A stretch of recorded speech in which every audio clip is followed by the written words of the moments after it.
तुम में से ज्यादातर के पेरेंट्स इस प्रकार की बातें और करने लगे आजकल कि आरएस की करवाएंगे कहीं ना कहीं तो ही जाएगा। नहीं होगा, आरएस की करवाएंगे आरएस में ही होगा। इसका बहुत बुरा रूप ये सामने आया। मैं तो पेरेंट्स को तो मैं कहना ही चाहता हूँ, एडमिशन लिया, आज आज कितनी तारीख है? 14। डॉक्टर बाबा साहब भीमराव अम्बेडकर की जयंती आज है ना। आप में से खूब सारे ऐसे बच्चे होंगे जो फाइनल के अंदर पढ़ते हैं। कितने बच्चे हैं जो फाइनल में पढ़ते हैं? है ना? खूब सारे बच्चे फाइनल में पढ़ते हैं जो एलिजिबल है या फाइनल जिनका कंप्लीट हो गया। आप कोचिंग में 14 अप्रैल को एडमिशन लिया, कोचिंग पढ़ना शुरू हुए, थोड़े सब्जेक्ट पढ़े, आपको लगने लगा यस मैं कर सकता हूँ, टेस्ट में नंबर अच्छा है आपके। इतने में सितंबर अक्टूबर के आसपास कोई वैकेंसी आई, कोई वैकेंसी आई दूसरी, वो सब इंस्पेक्टर की हो सकती है, हो सकता है किसी बच्चे का बीए बीएड का लास्ट साल हो तो वो कोई टीचर वाली वैकेंसी हो सकती है। और घर वालों ने उसको कहा कि तू आरएस की कर रहा है तो थर्ड ग्रेड टीचर तो ही जाएगा, तू आरएस की कर रहा है तो ईओ आरओ में तो सिलेक्शन है तेरा, तू आरएस की कर रहा है तो सब इंस्पेक्टर तो दे। हाँ, वो 4 महीने की कोचिंग के बाद में हमारे पास आता, रम्या कहता सर कोचिंग बंद कर दूं क्या, एक बार मैं ये एग्जाम दे लेता हूं दूसरा, तो सर इसमें एक बार मेरा सिलेक्शन हो जाए फिर मैं आरएस कर लूंगा। हम उसको मना करेंगे ना, इसी की तैयारी कर। वापस खूब सारे लोग इस प्रकार, आजकल तो जब से ऑनलाइन हुई है चीजें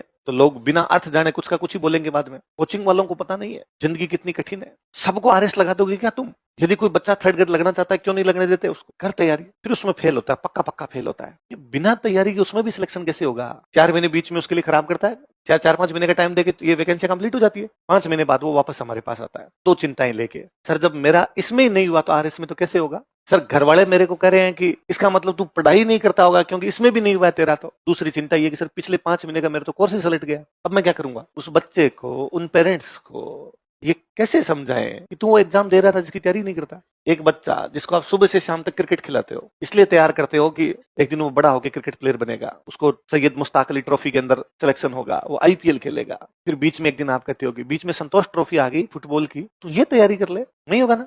वही तुम करते हो।